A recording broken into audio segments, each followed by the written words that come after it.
So, in my introduction, I made some claims about the way we think and the way we make decision making that were perhaps confronting and a little bit unnerving. So, today I want to start to unpack those. But what I want to say is the way I view this is by better understanding the shortcuts and the biases that affect our decision making, the better chance we have of improving our decision making. And it seems to me that's an area of our performance that gives us a lot of potential for improvement. So I spoke specifically about our overconfidence. I spoke about our cognitive biases and our tendency towards self-delusion in favor of us getting a plausible explanation of what's happening rather than an accurate explanation, because we really like to understand. We like to feel like we understand. And we stop a bit early because once we get a reasonably plausible explanation, we're quite content with that and we don't want to mess with that. But the improvement, I think, comes from messing with that by examining our decisions and our opinions and our beliefs rather than just defending them. So the three areas I want to talk about today, and I'm going to give you some sailing examples, are our overconfidence, a couple of biases, one of which is known as the fundamental attribution error, and the other one which is confirmation bias, which you may already be familiar with, and how these all work together to allow us to delude ourselves a little. So to illustrate the point about overconfidence, I like to give the example of how if you can get a group of people together, in my case, to do training, I love to go around the room and ask them to confidentially rate their driving skill or their sense of humor.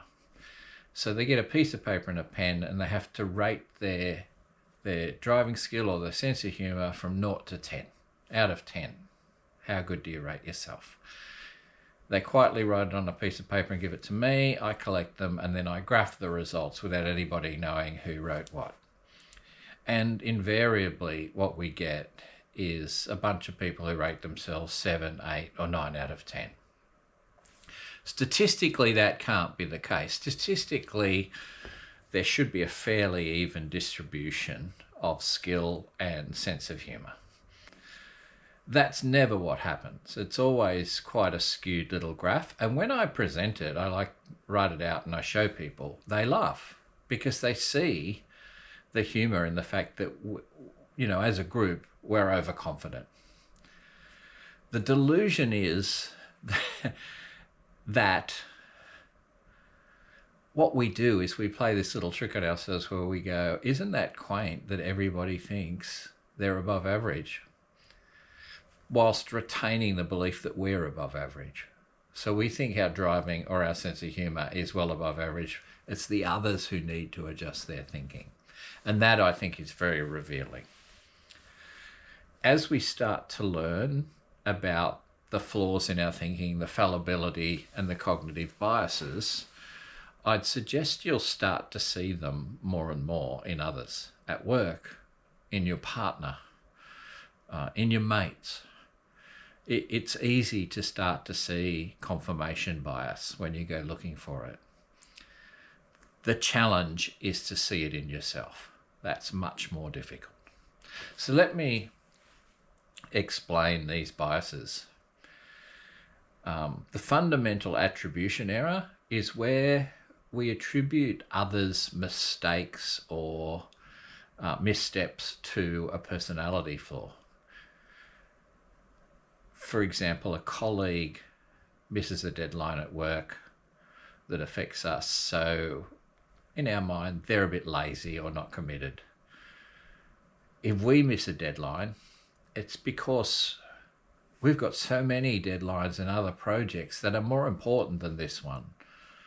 Or if we forget something, it's because we have a lot on our minds and we have a lot of responsibility, and people can't understand what I'm dealing with at home as well as at work. My point is, we're very quick to label the person who cut us off in traffic as a dickhead, but when we cut somebody off, it was an accident. It was explainable by, the busyness of our lives, the number of deadlines we have. We look for nuanced reasons why we made a mistake. We're less keen to do that in others. So in a sailing example, one of the well-established techniques for trying to improve our sailing is to do 2-boat training together. So you go out with a mate, you line up and you compare your speed. Where the fundamental attribution error applies here is that when you're doing that exercise, if you get an edge on your mate, even though you might have said, oh, we're going to adjust our rake, mine will be a bit more upright, yours will be a bit more rake back, whatever the magnitude is. When I get an edge on my mate, I'm quick to think that's my skill. I'm a little better than him and look at what I'm doing. Or if if he usually beats me, oh, look at this, I'm doing better than him, I must have improved. When our mate gets an edge in 2-boat training, we're looking around to explain it. Maybe they got more pressure, maybe we've got some weed, maybe they got lucky somehow. And that's the key to the fundamental attribution error in sailing, is we want to attribute any advantage we get to skill, and we want to attribute any advantage our mates get to luck. The other bias I want to discuss is the confirmation bias. And you may well know this already. It's very rife, particularly in, I would say, politics or religion, where people's beliefs firm up. Once you are in favour of a particular political party, you look for reasons why they're better than the other lot. And you disregard evidence of their failings more quickly than you do of the opposing party's failings. Once we have an opinion, we look for evidence that we're right and we discard evidence that we're wrong.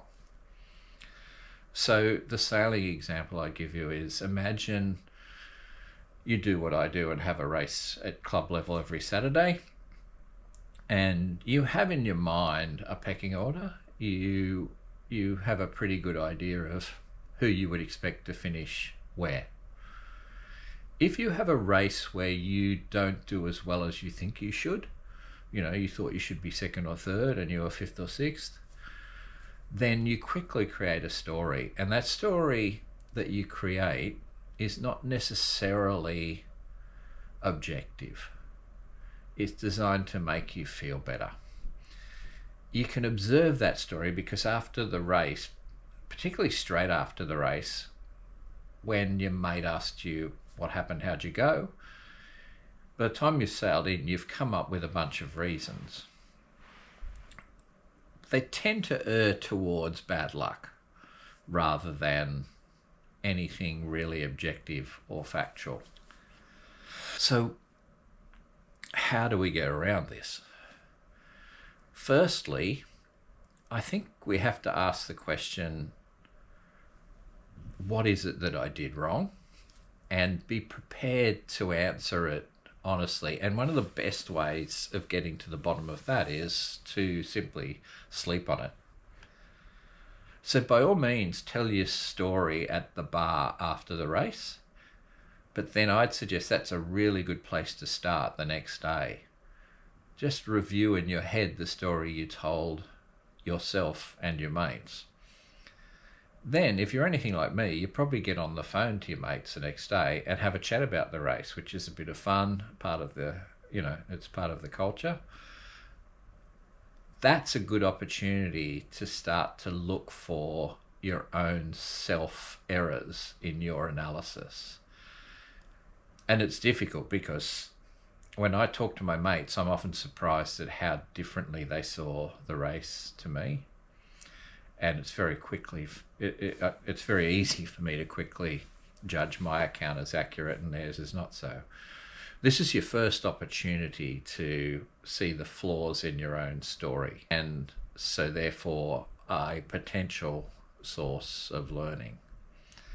These days, of course, we have technology, so we have trackers, we have GoPros, we have, if we're lucky, there's a drone up. So there's some fairly objective evidence about how the race unfolded. And the example I think of is when I went to a world championship in Denmark about 3 years ago in the contenders. And when I came home, the story I had in my head was that I was pretty quick upwind and I was a bit slow downwind, and I was losing out because I was slow downwind.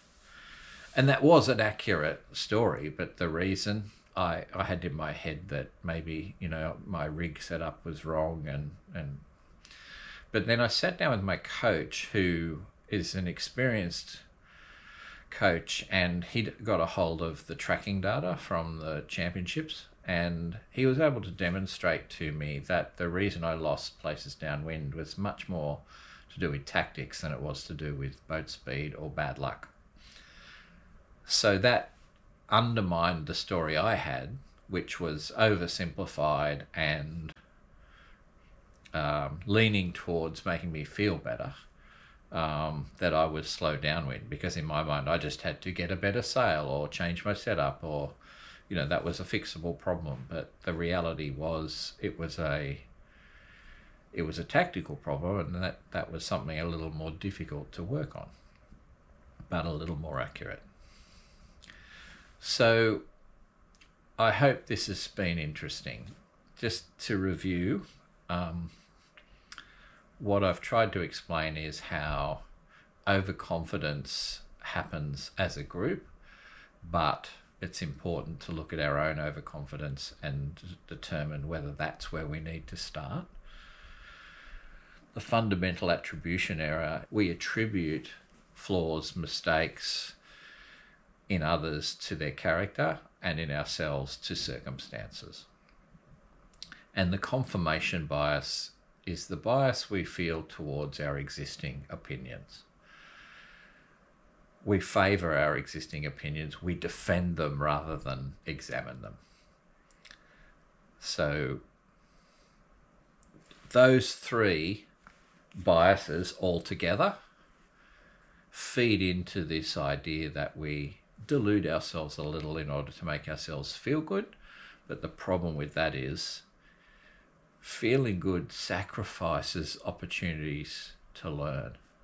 So if we're quick to explain something away as bad luck, I would suggest that by giving yourself some time and looking for opportunities to review your thinking in the cold light of day can help you to overcome these biases and therefore to help your learning. So I hope this has been interesting. Thanks for joining me. Talk to you soon.